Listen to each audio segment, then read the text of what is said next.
Hello mga bash! Maadong adlaw!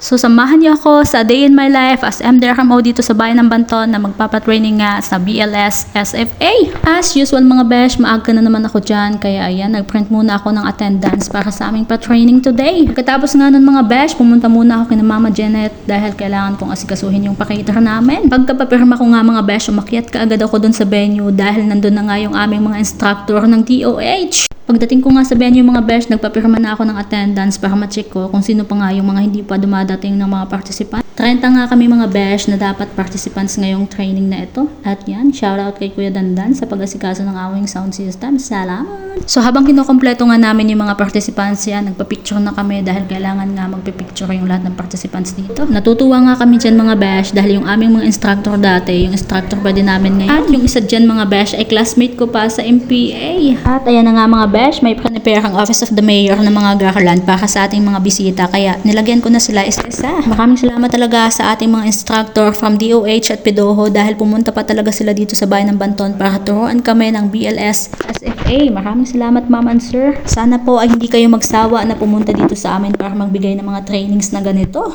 So nagsimula na nga dyan mga besh yung aming program at si Doc yung aming nag-welcome message at si Vice Mayor naman yung nagbigay ng inspirational message. Pagkatapos nga niyan mga besh, nagpakilala na kami ng aming mga sarili at ang tanong nga dyan is kung ikaw ay isang gamit sa office, anong gamit ka? Maramdaman ang init nila ng serbisyo ko. Ay hahalin tulad sa gamit, stapler na lang po. Because I want to hold us together. Pagkatapos namin magpakilala ng aming mga sarili, ayan, nag-pretest na kami at kami talaga ay nahihirapan doon sa exam na yon. Ako, ang daming identification mga bash. Ang AM session nga namin bash ay puro mga discussion. Kaya ayan, nagdi-discuss na yung aming mga instructor. Working break nga kami dyan mga bash. So habang nagdi-discuss yung aming instructor, ayan, kumakain na kami ng merienda dahil nga ang seminar daw ang sagot-sagutom.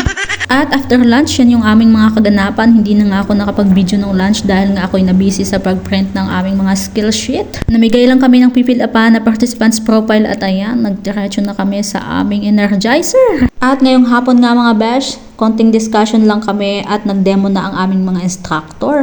Alam niyo ba mga besh na kahit nakapag-training na ako noong 2024 nito ay hindi ko na nga talaga alam ang mga dapat gawin. So nagpapasalamat ako at na-refresh nga ngayong training na ito ang aking mga skills and knowledge sa BLS SFA. Ang demo nga dyan ng aming mga instructor mga besh ay ang CPR sa adult at infant at ang FBAW naman sa adult at infant. So bago nga kami mag-return demo mga besh, ayan, nagmerienda muna kami ng pansit, ginataang saging at kaping bigas. Yun.